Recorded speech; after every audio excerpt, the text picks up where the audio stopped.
Hi ladies and gents, it's Zilla coming to you with a full tutorial on how I created my Doily mini envelopes.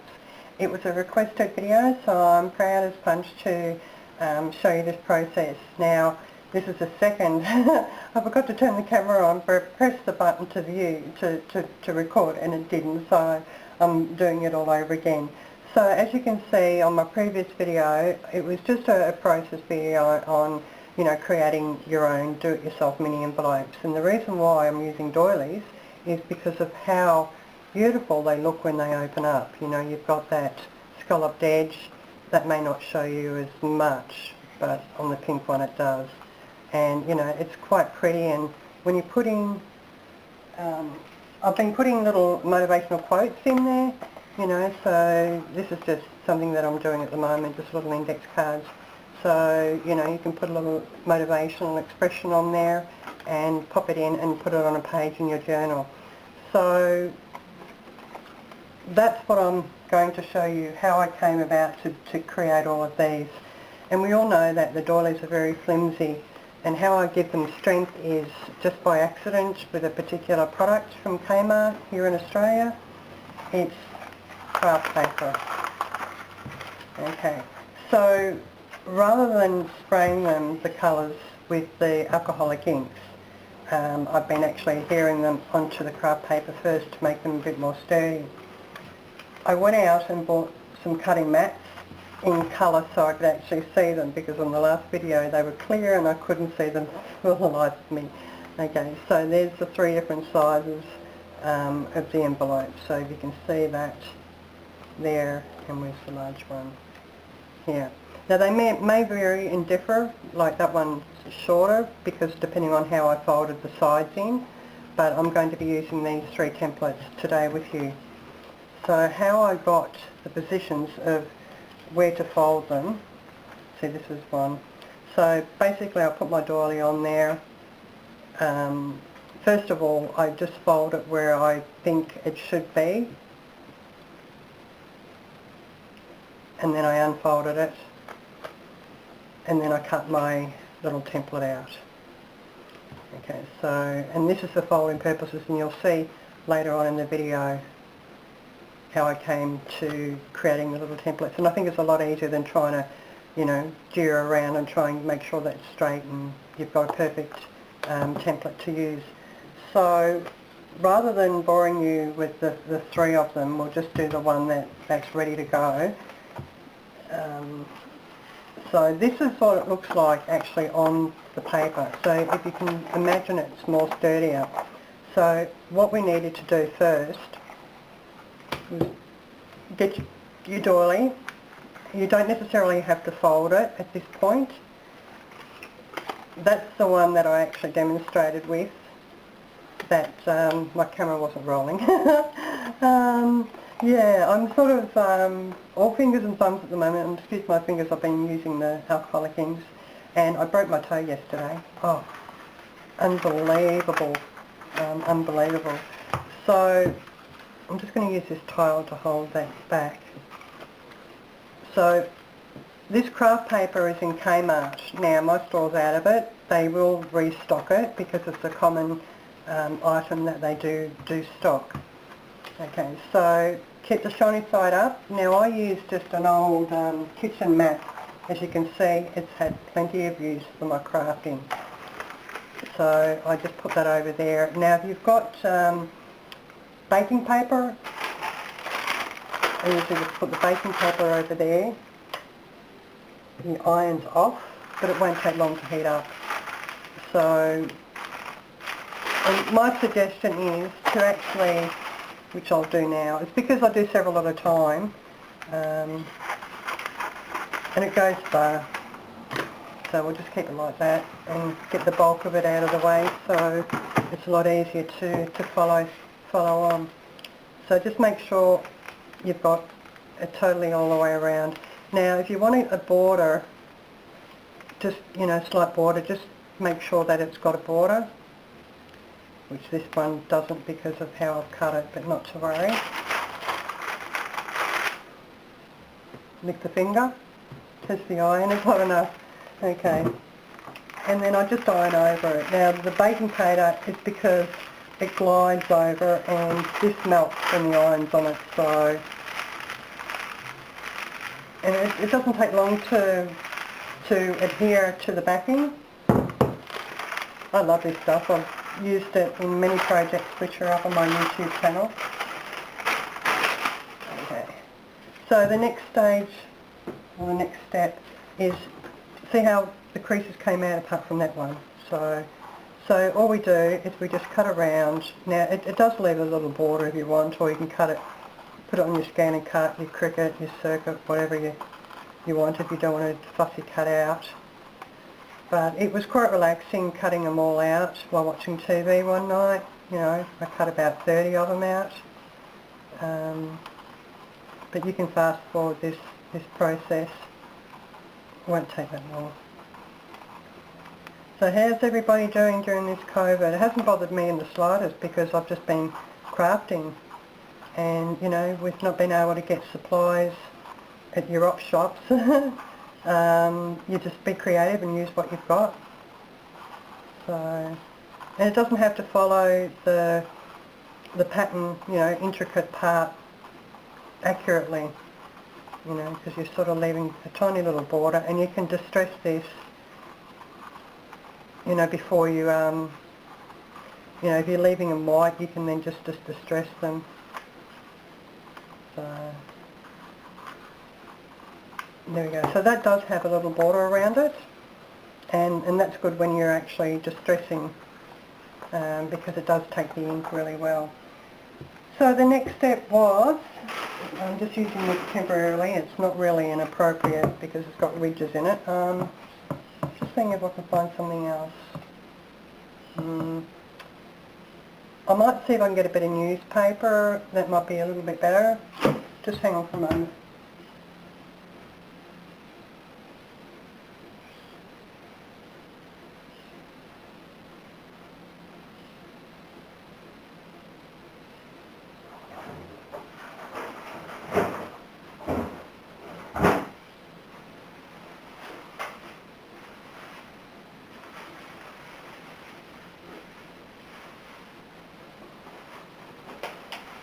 Sorry about the wait. So I had to take it out of its wrapping. I don't read the newspapers, and my neighbour brings it up to me, you know, all the time, and I don't watch TV, so I don't need to worry about that. So I'm just a bit worried about the overspray, but we'll see how we go. This is alcoholic ink that I actually make myself, so we'll just see how we go. I'll put it on the flat part. Okay, it's not too dark, so we'll try a different one, which is that colour.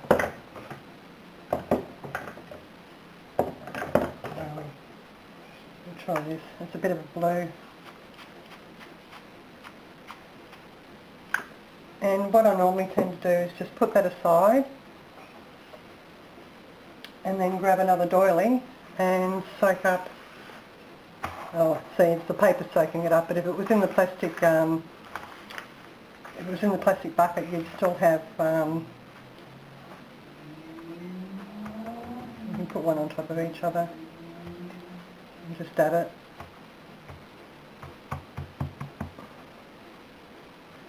The video that I thought I was recording recorded it better, so, okay. So we've just dabbed that. And what I tend to do is just to quickly dry it. I put it in the, and because I don't have one of those, what do you call those dryer things that people use, the craft dryer, the craft tool. So there we go.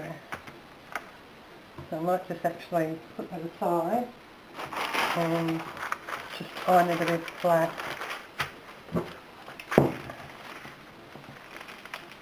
It's amazing, this stuff. So if you've got delicate pages you want to put in your journals, you put it on this backing, and then you've got something sturdy to work with, and we know how flimsy doilies are. So then your next step is your templates. So we're doing the middle one, which is this one today. And all you do is you turn it over. Now if you've got a craft mat with the lines on it, try and get it as even as possible, as straight as possible, and it's hard when you're turning it over. You've got to sort of like make sure. And then depending on how much bottom you want, that shows you that that's a small bottom and that's a larger area. So you just position it and make sure that it's even sides there. And then you fold up. See how you've got your border? And then you fold down. Okay. And then make sure that's the same either side there. It just makes it so much easier than trying to work it out. So I make a lot of templates and use that plastic stuff for it. It's such strong and sturdy. Stick a hole in it and then you can put on a ring and hang it up in your craft area. So there we go. We've got our envelope now.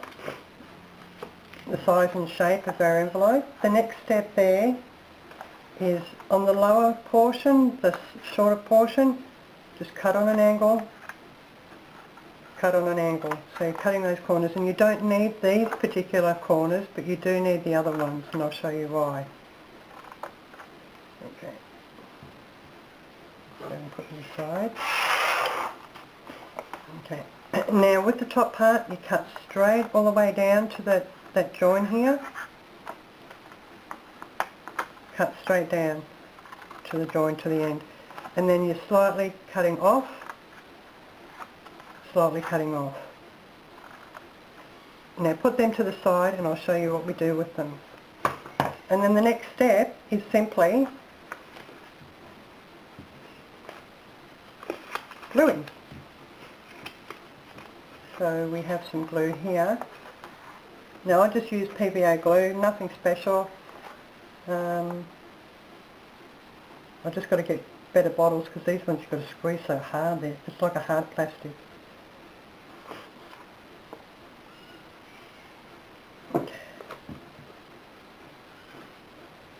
So how pretty does that look? It's really delicate, and if you're wanting to use your distress inks, do it before you glue it down. I don't do distress inks because the brown is enough. You can actually just distress this part there, the top and the surrounds, and then you've got a nice little pocket to put on your projects.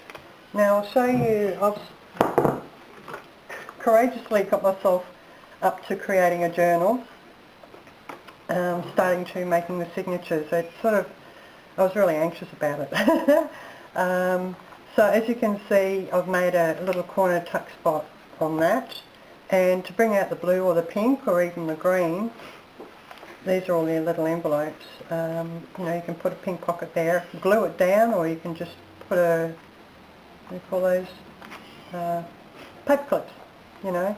But because the back's very plain, I glue them down and then just up, so you know, then you don't have to fiddle around and do something like that. So this is just for viewing sake.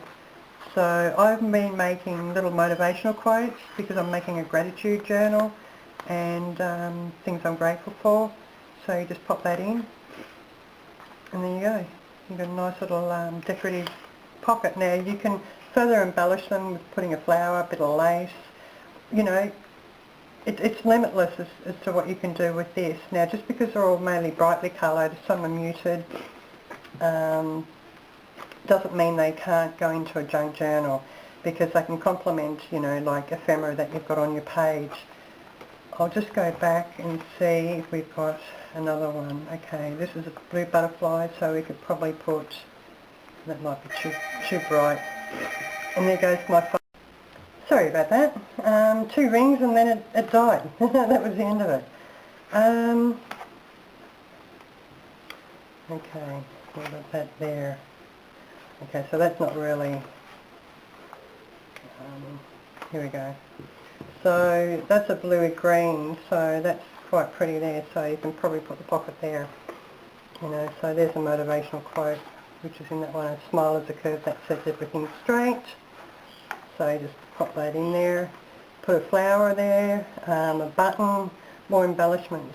So, you know, as I'm learning to put junk journals together, I love making this sort of stuff. So you can just see that just because they might be not vintage, you know, looking, you can actually even copy dye your doilies and then make them and then give it some rustic appeal, you know, like whether you've got the music notes there.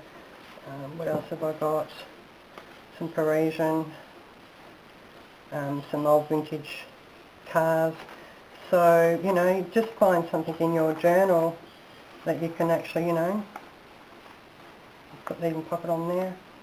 You know, so if you can find something to bring out the colour, pink, you know, you might be able to put that there. It's quite bright to that, but you know, have I got a softer pink? Not as soft. So, you know, it's endless at what you can actually do, you know, with the envelopes. I mean, I've been having a great time. And the last but not least of this was, remember on the corners I was telling you to cut the top corner right there. I don't have one actually cut. Okay, here we go. Remember when I was telling you to cut dead straight and then slightly on an angle? Well, then you're left with these. So this is where we now cut them dead straight on the side. So waste not, want not. You've only got those two tiny pieces from the bottom that you don't need. And then these, let's see if we can find a page that will take to them. See something with blue in it. We'll do this one. So to decorate a page even further, use them as corners. So if you don't have an edge punch or a corner punch to make them pretty, you know, then you can do that, and then you can do stamping, journaling, whatever, and it just adds a little bit extra to the page. So that's it from me. I'm hoping this recorded. Yeah, but thank you for watching, and thank you to the lady that asked for me to do the complete tutorial, which included the spraying of using the alcoholic inks. So I make my own alcoholic inks. Now this is only just recently made, so it hasn't soaked long enough to get the colour as bright as, you know, these ones here. So, you know, if you're wanting a video on how I create my own alcoholic inks, just message me down below, and then I'll make them. But there's plenty of videos on YouTube showing you how to make alcoholic inks. So that's it for me. So just remember, these are a really good helper, and you know, if you can just make various different colours that can go with your pages. You know, I love the little envelopes. They're so adorable. So this has got a cute, actually you can. So how cute is that if you put that in a journal somewhere and people are putting it out and saying, actually you can. So they're all motivational quotes. I think I've got a few in, several of them. This is strength and love, and they're just definitions, they're meanings. So, what's this one say? Be courageous. So there you go, ladies and gents. Thank you for taking the time to watch the video right through to the end if you have. And yeah, go and make doily envelopes to your heart's content. So, you know, they're just an amazing thing to add to your journals. So, and they're so easy to make. So, as I was saying, the reason why I use craft paper, because it makes them less dirty, especially if you're going to be wetting them with alcoholic inks and sprays. So you could probably get distress ink and go over that, or shoe polish, the brand shoe polish, and then cut it out and then create your doily envelope with that. So I'm hoping this video has recorded. I'm on this side, so I can't see on that side. It's not one that has the viewing screen on it. So that's it for me. Over and out. Bye for now.